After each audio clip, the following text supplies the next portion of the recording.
Ya. Suruh mundur tuh, suruh mundur Bang, suruh. Bilang, ajar. Siap. Jadi saya dapat somasi dari Sentul City dan udah dijawab sebetulnya sejak sebulan lalu oleh Haris Asrar dari Lokataru itu. Nah sebetulnya soalnya sederhana bahwa Sentul City menuduh saya dan mengancam untuk meninggalkan tempat itu dalam waktu 7 hari itu seminggu itu. Dan saya menganggap bahwa ini prank apa-apa itu. Saya anggap itu prank. Karena dia bilang bahwa itu punya dia, Sentul City punya tuh.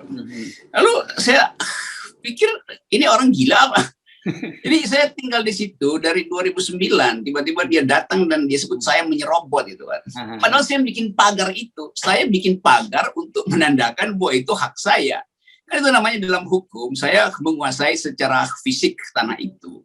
Kan itu saya pagari itu. Lain kalau saya pagari tanah orang, ini saya pagari tanah yang saya beli. Itu tanah sederhana yang dulu itu garapan, lalu nggak ada pohon di situ, lalu saya tanam pohon di situ, dalam 10 tahun jadi hutan kan, lalu mungkin dianggap itu udah tumbuh, jadi saya punya hak untuk tukar tambah karbon di situ tuh.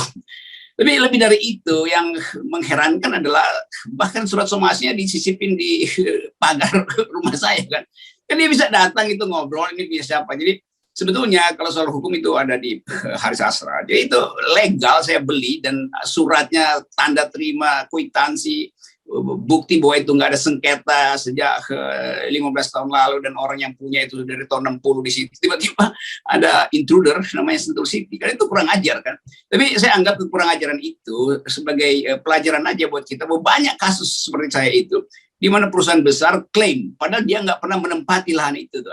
Kan dalam prinsip hukum tanah itu, kalau orang menempati lahan itu dan dia urus itu memang hak itu timbul dari cara kita merawat tanah, kan itu dasar hukumnya kan.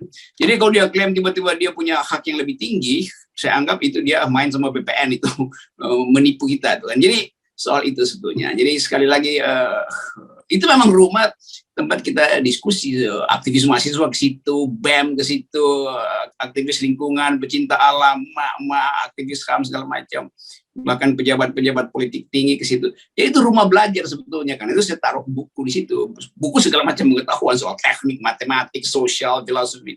Dan mungkin 10.000 buku di situ. Semua orang bisa datang ke situ, baca di situ, belajar, diskusi. Tapi memang saya jadwalkan karena terlalu padat jadwal saya, maka saya cicil orang berkunjung di situ. Nah, mungkin Sentul City ingin berkunjung, tapi dia berkunjung dengan cara somasi. Nah, itu namanya dungu kan.